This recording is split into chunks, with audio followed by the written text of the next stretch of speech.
সুপ্রিয় দর্শক শ্রোতা, স্বাগতম আন্তর্জাতিক সংবাদ পর্বে। আজ আমরা দেখব বিশ্বজুড়ে সবচাইতে আলোচিত ঘটনাগুলো। মধ্যপ্রাচ্যের উত্তপ্ত পরিস্থিতি থেকে শুরু করে ইউরোপের রাজনৈতিক সংকট, এশিয়ার ছাত্র আন্দোলন, এমনকি আমেরিকার প্রাকৃতিক দুর্যোগ পর্যন্ত। আজকের ভিডিওতে সবকিছু বিশ্লেষণ করব, তাই ভিডিওটির শুরু থেকে শেষ পর্যন্ত সঙ্গে থাকুন। ভিডিওর মূল পর্ব শুরু করার পূর্বে আপনাদের কাছে অনুরোধ থাকবে আপনারা অবশ্যই আমাদের চ্যানেলটি সাবস্ক্রাইব করবেন এবং সেই সাথে সাথে অল বেল আইকন নোটিফিকেশনটি অন করবেন এবং আমাদের ভিডিও অবশ্যই লাইক ও শেয়ার করে আমাদের সাথেই থাকবেন। মধ্যপ্রাচ্য আবারও অগ্নিগর্ভ হয়ে উঠেছে। গাজার আকাশ জুড়ে দিনরাত শোনা যাচ্ছে বিস্ফোরণের শব্দ। ইসরায়েলি বিমান হামলায় ধ্বংসস্তূপে পরিণত হয়েছে ঘরবাড়ি, স্কুল, এমনকি শত বছরের পুরনো ঐতিহাসিক মসজিদও।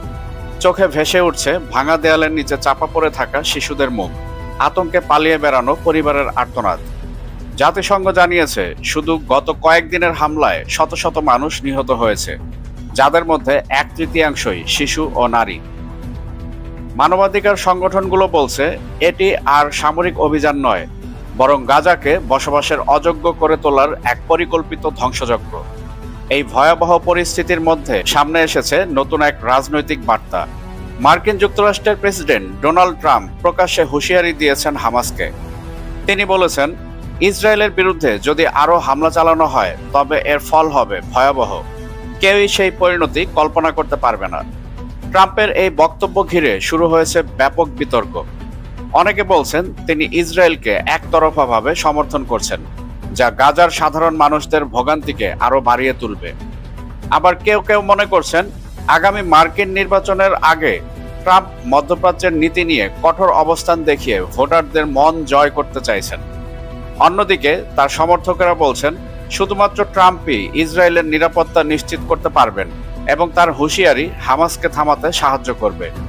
এদিকে জাতিসংঘ মহাসচিব সতর্ক করে বলেছেন, যদি এই সংঘাত দ্রুত বন্ধ না হয় তবে এর আগুন শুধু গাজা বা ইসরায়েলে সীমাবদ্ধ থাকবে না, বরং পুরো মধ্যপ্রাচ্য জুড়ে ছড়িয়ে পড়তে পারে। বিশ্লেষকরা আশঙ্কা করছেন ইরান, লেবাননের হিজবুল্লাহ কিংবা ইয়েমেনের হুতি বিদ্রোহীরা যদি সরাসরি এই যুদ্ধে জড়িয়ে পড়ে তবে পরিস্থিতি নিয়ন্ত্রণের বাইরে চলে যাবে। একদিকে মাটিতে রক্তাক্ত বাস্তবতা, অন্যদিকে বৈশ্বিক রাজনীতির দাবা খেলা। সব মিলিয়ে মধ্যপ্রাচ্য আজ এমন এক সংকটময় মুহূর্তে দাঁড়িয়ে আছে যেখানে প্রতিটি সিদ্ধান্তই ইতিহাসের গতিপথ পাল্টে দিতে পারে। গাজার আকাশ যেন প্রতিদিনই কালো ধোঁয়ায় ঢেকে থাকে। রাতভর বোমা বর্ষণের পর ভোরের আলো ফোটার পূর্বেই আবার শুরু হয় নতুন আক্রমণ।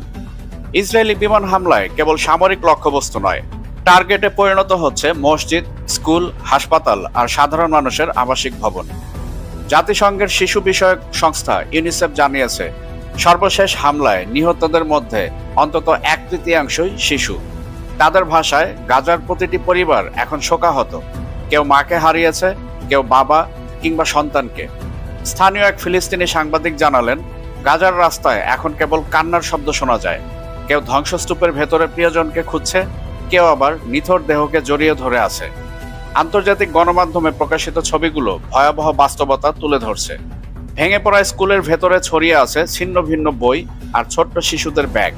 একটি মসজিদের ধ্বংসস্তূপ থেকে উদ্ধার করা হয়েছে ছেঁড়া কোরআন শরীফ, যা দেখে বিশ্ববাসী স্তম্ভিত। মানবাধিকার সংস্থাগুলো বলছে যেভাবে নির্বিচারে হামলা চালানো হচ্ছে তা আন্তর্জাতিক মানবাধিকার আইন ও জেনেভা কনভেনশনের সরাসরি লঙ্ঘন, কিন্তু তবুও এখনো কোনো শক্তিশালী পদক্ষেপ নেওয়া হয়নি। বিশ্লেষকদের মতে গাজার প্রতিদিনের এই ধ্বংসযজ্ঞ কেবল একটি ভূখণ্ড নয়, বরং পুরো মানবতার প্রতি হুমকি হিসেবে ইতিহাসের লেখা হয়ে থাকবে। এই মুহূর্তে মুসলিম বিশ্বের দৃষ্টি নিবদ্ধ তেহরানের দিকে। ইরানের রাজধানীতে অনুষ্ঠিত এক গুরুত্বপূর্ণ বৈঠকে হাজির ছিলেন প্রেসিডেন্ট মাসুদ পেজশকিয়ান, তার মন্ত্রিসভা এবং সামরিক বাহিনীর শীর্ষ কর্মকর্তারা। টেবিল ঘিরে নীরবতার মধ্যে উঠে দাঁড়ালেন ইসলামী বিপ্লবের সর্বোচ্চ নেতা আয়াতুল্লাহ আলী খামেনি। তার কণ্ঠে ছিল দৃঢ়তা, কিন্তু সেই দৃঢ়তার ভেতরে ছিল আবেগের গভীর স্রোত। তিনি বললেন, আজ বিশ্বের সামনে সবচাইতে বড় প্রশ্ন হলো মানবতার পক্ষে আমরা কোথায় দাঁড়াবো। গাজায় শিশুদের কান্না, ধ্বংস হওয়া স্কুল ও মসজিদ, এসবের দায় শুধু ইসরায়েলের নয়, দায় সেই সব শক্তিরও যারা চোখ বন্ধ করে সমর্থন দিচ্ছে।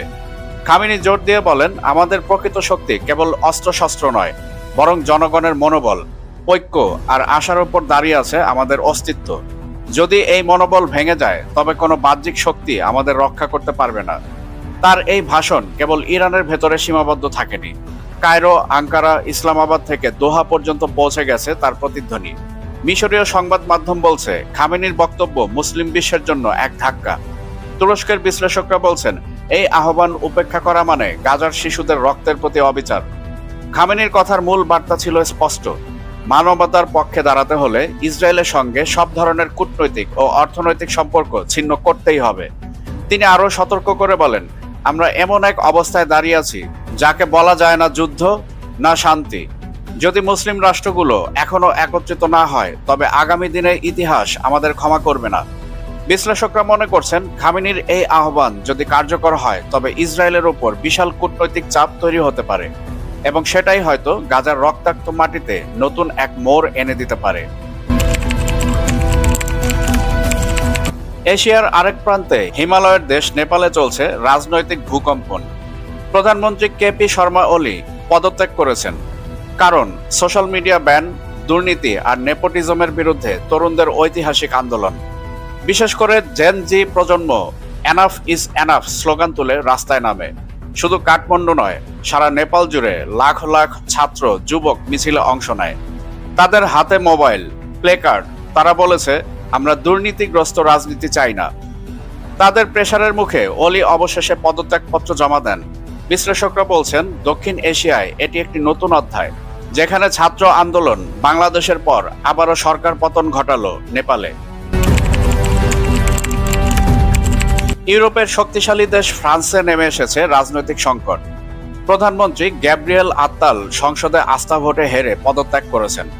তার সরকারের বিরুদ্ধে অভিযোগ ছিল অর্থনৈতিক ব্যর্থতা আর জনগণের মধ্যে আস্থাহীনতা তৈরি করা।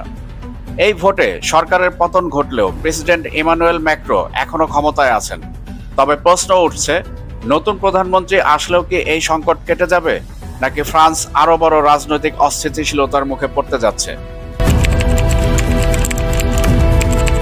যুক্তরাষ্ট্রের ক্যালিফোর্নিয়ায় 6.2 মাত্রার ভূমিকম্পে কেঁপে ওঠে পুরো অঞ্চল। ভূমিকম্পে বহু ভবন ক্ষতিগ্রস্ত হয়েছে, কয়েকজন আহত হয়েছেন। অন্যদিকে ফ্লোরিডা উপকূলে আঘাত হেনেছে ভয়াবহ হারিকেন আইজ্যাক। বাতাসে গতিবেগ ছিল ঘন্টায় প্রায় 200 কিলোমিটার। হাজার হাজার মানুষকে আশ্রয় কেন্দ্রে সরিয়ে নেওয়া হয়েছে। প্রশ্ন হচ্ছে, জলবায়ু পরিবর্তনের এই বাস্তবতা কি বিশ্বের সামনে নতুন বিপদের ইঙ্গিত দিচ্ছে? একদিকে যুদ্ধ, অন্যদিকে রাজনৈতিক সংকট, সব মিলিয়ে কেঁপে উঠেছে বিশ্ব অর্থনীতি। আন্তর্জাতিক বাজারে তেলের দাম বেড়ে ব্যারেল প্রতি $95 পৌঁছেছে। শেয়ার বাজারে অস্থিরতা দেখা দিয়েছে এশিয়া ও ইউরোপ জুড়ে। বিশ্লেষকরা বলছেন, যদি মধ্যপ্রাচ্যের উত্তেজনা আরো বাড়ে তবে এই দাম $100ও ছাড়িয়ে যেতে পারে। এতে উন্নয়নশীল দেশগুলো মারাত্মক সংকটে পড়বে। মধ্যপ্রাচ্যের যুদ্ধ, এশিয়ার ছাত্র আন্দোলন, ইউরোপের রাজনৈতিক সংকট আর আমেরিকার প্রাকৃতিক দুর্যোগ, সব মিলিয়ে বিশ্ব এখন অস্থির সময় পার করছে। আপনারা কি মনে করেন, এই সংকট থেকে বিশ্ব কোন পথে এগোবে? অবশ্যই কমেন্টে আমাদেরকে জানাবেন। আর সত্য খবর পেতে ভিডিওটি শেয়ার করুন, লাইক করুন এবং আমাদের চ্যানেলটি সাবস্ক্রাইব করে আমাদের সঙ্গেই থাকুন। আজকের মতো আন্তর্জাতিক সংবাদ এখানেই শেষ করছি। আপনারা সবাই ভালো থাকবেন, সুস্থ থাকবেন।